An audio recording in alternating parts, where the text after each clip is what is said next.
Salut tout le monde! Aujourd'hui, je fais mon retour sur YouTube avec une vidéo sur mes hostel essentials.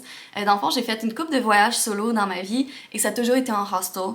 Honnêtement, c'est la meilleure expérience. Ça permet de sauver de l'argent, de rencontrer des gens vraiment cool à travers le monde. Par contre, c'est sûr que c'est pas comparable à un hôtel. Donc, j'ai fait une liste, une compilation d'items que j'emmène tout le temps avec moi pour me faire sentir vraiment à l'aise puis faire en sorte que ça soit le plus confortable possible. Ok, première catégorie, c'est tout ce qui est dodo. Donc moi, j'emmène une tête d'oreiller qui est en soie au satin. C'est vraiment un choix personnel, puis vous avez vraiment pas besoin d'emmener ça. C'est vraiment juste pour mes cheveux parce que tout ce qui est bedding offert par le hostel, c'est tout le temps en coton. Puis c'est pas nécessairement bon pour les cheveux, donc moi j'emmène ma tête d'oreiller de la maison. Ensuite, un eye mask, bien évidemment, ça c'est pratique dans l'avion, dans les trains, dans les autobus, quoi que ce soit, mais aussi dans un hostel, parce qu'il y a deux types de lits que vous pouvez avoir. En tout cas, moi j'en ai juste vu deux. C'est soit des capsules, je vais mettre des photos comme chaque bord. Fait que soit des genres de capsules, fait que vous avez des murs, il y a des murs comme tout autour, puis un rideau, ou soit t'as les bunk beds réguliers, un peu comme on pense quand on était jeune. Par contre, ce qui est problématique avec les bunk beds réguliers, c'est que si vous êtes comme en haut, il n'y a pas vraiment de façon de cacher la lumière. Puis comme les gens reviennent à toute heure du jour, de la nuit, des fois il y a des gens qui allument la lumière ou quoi que ce soit, fait que c'est quand même assez gossant quand tu essaies de dormir. Fait que l'air masque va être super pratique pour justement cacher cette lumière-là quand les gens arrivent. Et dans le même ordre d'idée, des earplugs parce que justement, quand les gens reviennent à toute heure de la nuit, ils font du bruit. Des fois, ils réalisent pas à quel point ils sont bruyants. Fait que c'est vraiment important d'avoir ça pour vraiment bien dormir. Ok, fait que nouvelle catégorie, mais qui vient un peu comme chevaucher la catégorie dormir, c'est... là, je l'ai pas avec moi, je l'ai commandé, je l'ai pas encore reçu, mais c'est une espèce de corde à linge. Puis la raison pourquoi c'est pratique, c'est que si vous êtes justement dans les bunk beds que je disais comme, mettons, en métal, ceux qui étaient là, ça va être pratique. Vous pouvez l'accrocher comme chaque bord, puis après ça, accrocher une serviette ou quoi que ce soit pour... De un, ça la fait sécher, bien évidemment, mais de deux, ça vous donne comme un peu justement, d'intimité, là. Ça donne comme un rideau. Fait que un, ça camoufle la lumière, et de deux, ça donne l'intimité. Fait que ça va avec la catégorie, par contre, lavage. Donc, moi, je pars 4 mois. C'est sûr que je vais faire du lavage là-dedans, bien évidemment. Je vais essayer d'emmener le moins de vêtements possible, parce que je sais que je vais en acheter là-bas. Puis, je veux aussi que mon sac à dos soit pas à peu près 150 000 tonnes, parce que ça va être, chiant. Fait que... pour le lavage, ça va être pratique de pouvoir accrocher mes vêtements et les faire sécher sur cette corde à linge-là. Fait que le deuxième item dans la catégorie, c'est ces petites éco-feuilles-là. J'ai acheté ça à l'épicerie locaux. Donc, il y en a plusieurs à Montréal, mais je suis sûre que honnêtement, ça se trouve un peu n'importe où. By the way, tous les items que j'ai montrés, je vais les linker en bas. Ça ici, dans le fond, ça va être vraiment pratique pour, bien évidemment, faire mon lavage. Puis c'est tellement petit. J'avais vu des gens qui emmenaient, on s'entend des Tide Pods, des choses comme ça, c'est vraiment pas pratique. J'avais vu des gens qui emmenaient l'espèce de poudre de lavage.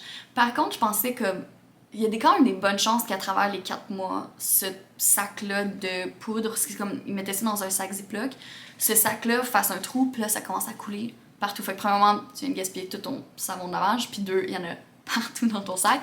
Mais avec ça, c'est vraiment, premièrement, c'est dans une enveloppe, là. Mais même si c'était pour sortir, c'est vraiment pas gras.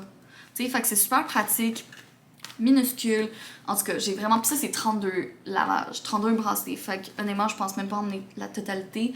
C'est peut-être une quinzaine de dollars, mais honnêtement, ça va être parfait pour ce que j'ai besoin. Et dans la même catégorie de lavage, aussi, un sac genre poubelle. Honnêtement, pas trop gros, pas trop petit. C'est vraiment juste pour séparer tes vêtements propres de tes vêtements sales.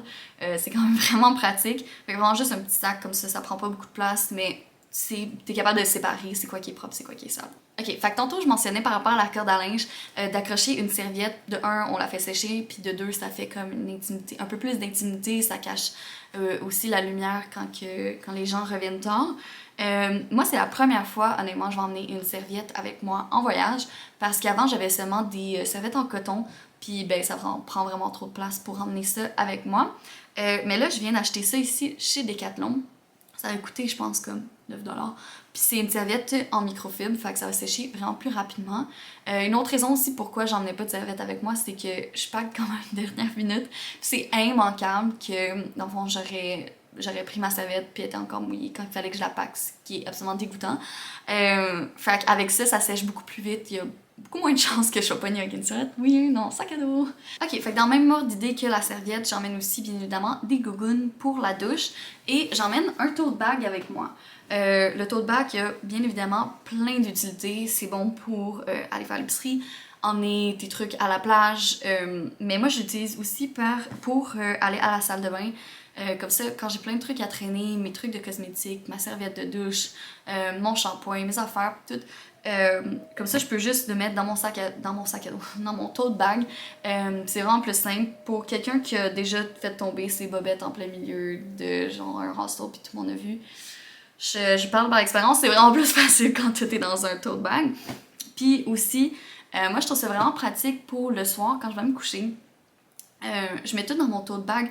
Surtout quand que ton bunk qui est comme en hauteur, tu sais, t'as pas le goût de monter puis redescendre comme 15 fois. Fait que je mets tout ce que j'ai besoin dans mon tote bag, puis c'est accroché soit sur comme le coin quand c'est un bunk, comme j'avais montré ici, là, les bunk beds normales, ou même dans ma capsule privée. C'est sûr que c'est vraiment plus pratique comme ça, tout à la même place. C'est vraiment moins chiant quand tu montes puis descends.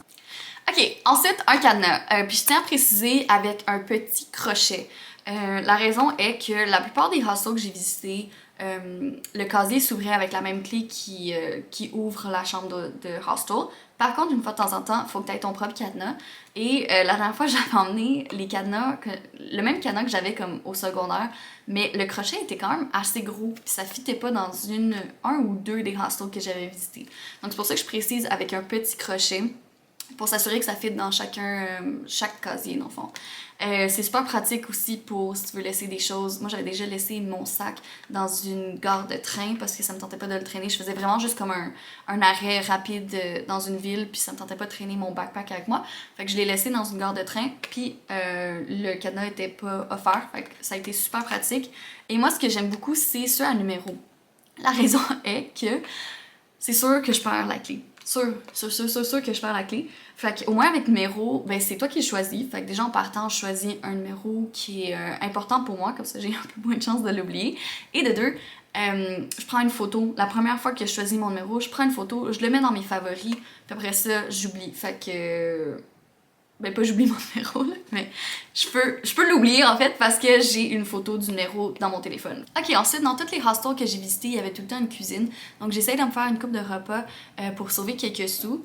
Donc je m'emmène un Tupperware avec moi pour pouvoir garder mes restants, donc pas trop gros, pas trop petit.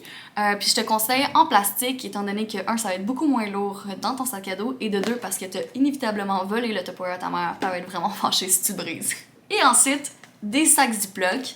On s'entend, c'est toujours pratique des sacs Ziploc, que ce soit pour des restants, que ce soit pour des snacks ou quoi que ce soit, même pour mettre des trucs qui sont mouillés pendant que tu es en train de voyager. Là, donc, si tu as besoin de faire ton sac à dos et quelque chose est mouillé, un sac Ziploc, c'est super pratique pour pas mouiller tout le reste. Ok, ensuite, moi j'emmène mon Kindle avec moi parce que je lis beaucoup quand je suis en voyage, soit à la plage, dans l'avion, ou juste dans mon hostel, quoi que ce soit. Donc, à place d'emmener bien évidemment 5 ou 6 livres, ça c'est vraiment plus pratique, c'est tout petit. Le dernier livre que j'ai lu, c'est bien évidemment celui que tout le monde a lu cet été. Puis petit pro tip, je sais que la ville de Montréal offre ces services-là. Je suis pas mal sûre qu'il y a d'autres villes à travers le Québec qui offrent aussi ce service-là, mais si tu es membre des bibliothèques de Montréal, tu peux accéder à ton compte via ton Kindle et louer des livres. Donc tu peux les renouveler, les réserver, etc. directement à travers ton Kindle. Donc à la place d'acheter des livres à chaque fois, tu peux juste les louer. Puis dernier tip, personnellement, moi j'emmène pas de batterie portative. J'ai vu beaucoup de gens qui avaient des batteries portatives en voyage, mais moi c'est immanquable, je l'utilise pas, puis quand j'en ai besoin, elle est morte. Fait qu'à place, j'ai ceci, donc mon chargeur de iPad qui est safe pour mon iPhone. Ça charge mon téléphone honnêtement en 30 minutes, fait que c'est super pratique pour charger rapidement mon téléphone, mais c'est USB-C. Donc, c'est pas pratique pour... Par exemple, dans l'avion, j'ai souvent vu où est-ce que ton écran, il y a comme des plugs, mais c'est tout le temps USB. La même chose dans les hostels, plus dans les cabines, bien évidemment. Les espèces de capsules, pardon, que j'appelais ça tantôt. Il va souvent avoir dans cette capsule-là une entrée USB pour brancher ton téléphone. Donc, overnight et dans l'avion ou dans l'aéroport aussi, c'est vraiment plus pratique. En fait, c'est pas plus pratique, c'est tout ce qu'il y a ici Donc dans l'avion et dans le hostel, on s'entend, j'utilise celui-ci qui est USB, mais ça charge moins rapidement. Donc j'emmène les deux chargeurs pour mon téléphone, puis après ça, bien évidemment, tous les autres chargeurs pour, par exemple, ma caméra, mon ordi, etc. Donc c'est tout pour cette vidéo de Hostel Essentials. Si jamais vous pensez que j'ai oublié quelque chose, mettez-le en commentaire. C'est super pratique, on va pouvoir s'entraider de cette façon. J'espère au moins qu'un tip dans la vidéo va vous avoir été utile. Tous les liens pour les objets que j'ai mentionnés vont être dans la description en bas. Donc n'oubliez pas d'aimer et de vous abonner pour d'autres vidéos de hostel et de voyage. Merci, à la prochaine!